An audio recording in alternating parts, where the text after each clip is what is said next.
Dear students, welcome to today's class. Today we shall learn a new chapter, chapter 10, The Wolf Children, part 2. The Wolf Children, part 1, we have already studied, we have already learned. Today we are going to begin the same story, and it is the second part of the story.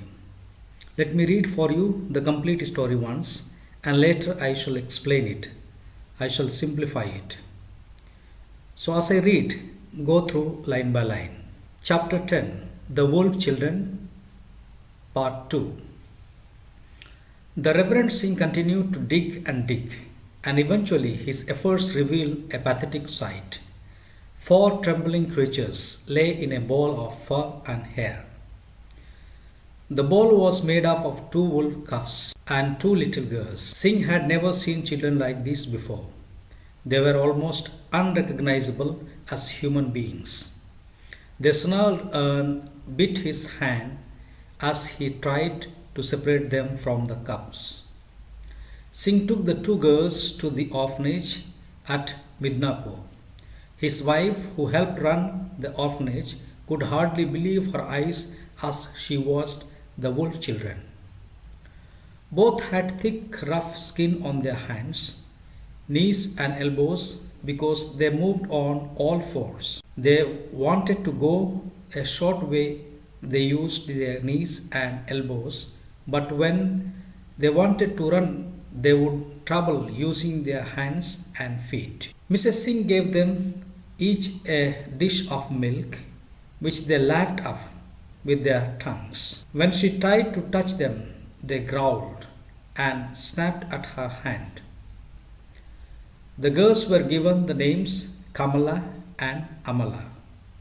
Kamala means lotus flower and Amala means bright yellow flower. It was clear that Kamala was several years older than Amala, and Mrs. Singh guessed that Kamala must be about 8 years old. The Singhs had no way of telling whether the 2 girls were sisters or not, and they had no idea how they had come to live with the wolves. It seemed a miracle that they had survived in a jungle for so long. The Reverend Singh decided that the discovery of the children should be kept a secret. His wife agreed that this was best for the girls. It was a secret that the Singhs were not able to keep for long. When Mrs. Singh tried to give the girls their first bath, the orphanage echoed with their howls. Soon, talk of the wolf children spread through the Midnapur. The first lesson that Amala and Kamala had to learn was that they were not wolves. This was far more difficult than Mrs. Singh had imagined.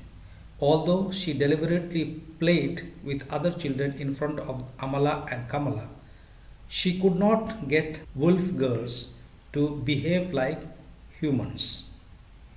For weeks, they ignored the games and laughter of the children. Instead, they preferred to crouch in the shade or stand motionless with their faces to the wall. Only at night did they become active. They would howl airily or hurl themselves at the wall in an attempt to escape. They would only feed like wild animals, taking raw meat and liquids, which they would eat and drink in a crouching position. When Mrs. Singh gave Amala and Kamala toys to play with, they simply chewed them as if they were bones. Whenever people went near them, they snarled and arched their backs, shaking their heads backwards and forwards. One little orphan boy tried to make friends with the wolf girls. When they decided to play with him, they treated him like a wool cub. Mrs. Singh had to rush over and rescue him from their playful attacks. Educating the girls became a big problem. Even after months in an orphanage, no progress had been made. It was clear the girls did not think like humans. For them, it was more natural to behave like wolves. Then both girls fell seriously ill, and sadly, Amala died of kidney disease on 21st September 1921. For Kamala, the younger wolf girl's death was a terrible setback. She howled for many days and refused to eat. All she would do was sniff round for Amala's scent. Gradually, Kamala turned to Mrs. Singh and slowly began to respond to the woman's patience and kindness. At last, she started to eat cooked meat, and the day came when she made her first human sound. Mrs. Singh massaged Kamala's thin legs every day. This was done so that Kamala could stand upright. Early in 1922, she could walk on her knees, and a few months afterwards rose up on her two legs for the first time. It was a wonderful moment for Mrs. Singh, who had patiently spent hours with Kamala. The Reverend Singh was also delighted. He held out his arms like a proud father as Kamala took her first few faltering steps. Mrs. Singh was pleased with Kamala for another reason. She could see from Kamala's expression that she was happy to have pleased the Reverend Singh. No longer was she the terrified wolf child. Now Kamala began to trust humans.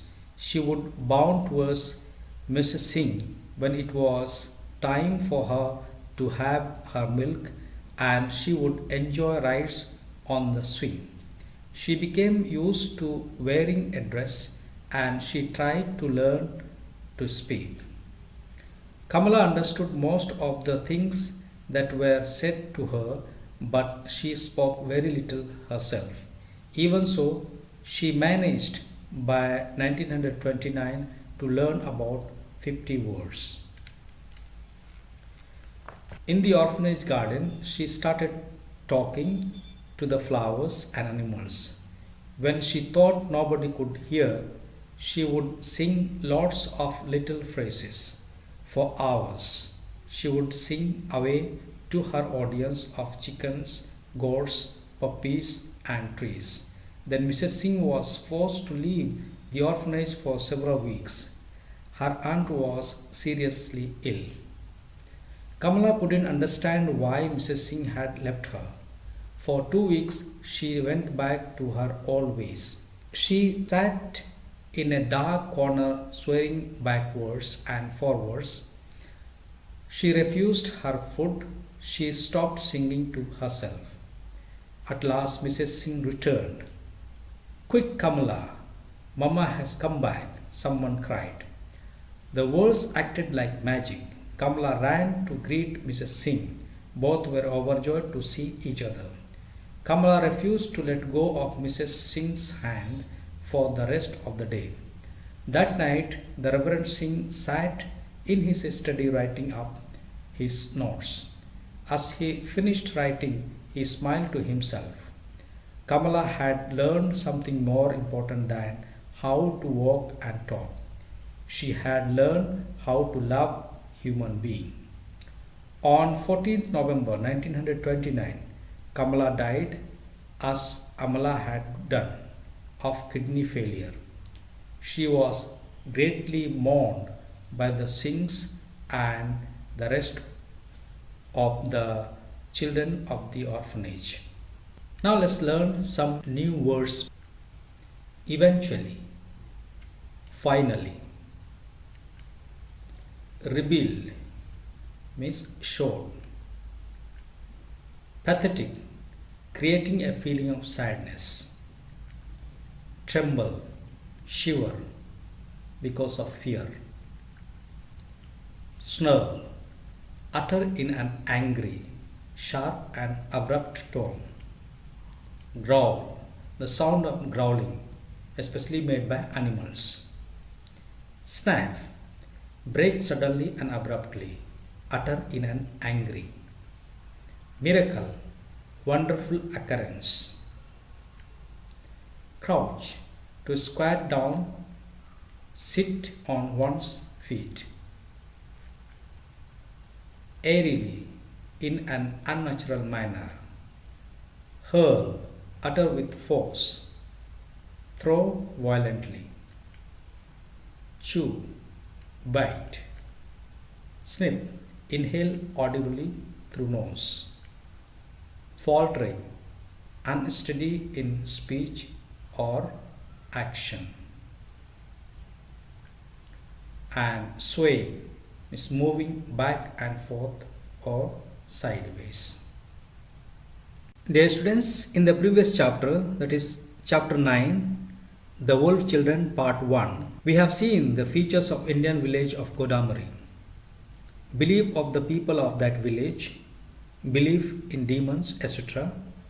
We have seen the character of Reverend Singh and his different belief system. And finally, we have seen the Reverend Singh's rescue operation of the children with the help of other people. So having read this story, the second part of the story, that is the Wolf Children Part 2, we see the rescue operation of Reverend Singh continues. He digs, he continues to dig and finally becomes successful, and he found the children in a hole in a pathetic condition. They were frightened. They laid in a ball of fur and hair. Reverend Singh had never seen children like these before. They were unrecognizable as human beings. They growled at and bit his hand as he tried to separate them from cubs. And finally, both the girls were brought to the orphanage to be put under the care of Mrs. Singh, who worked there in the orphanage. They had rough skin on their body. They would use their hands and feet to run. They lapped up the milk with their tongues. Both the girls were given names, Kamala and Amala. Mrs. Singh guessed Kamala's age to be 8 and Amala several years younger than her. How this had survived in the jungles for so long remained a mystery. The Reverend Singh and his wife decided to keep the discovery of the children a secret. Further, we see in the next paragraphs that the difficulties faced by Reverend Singh and his wife in training both the girls to lead a normal life was very difficult. Both the girls kept on behaving like wolves, and they reacted by attacking people when they tried to make friends with them. So the secret of both the girls was discovered very soon. Although Mr. and Mrs. Singh wanted to keep the discovery a secret. Mr. Singh found it very difficult to teach Amala and Kamala not to behave like wolves. For weeks, both children ignored the attempts made by Mrs. Singh to befriend them. Further, we see the death of one of the girls and then the subsequent refinement of the other girl as a result of the care and love bestowed upon her by Reverend Singh and his wife.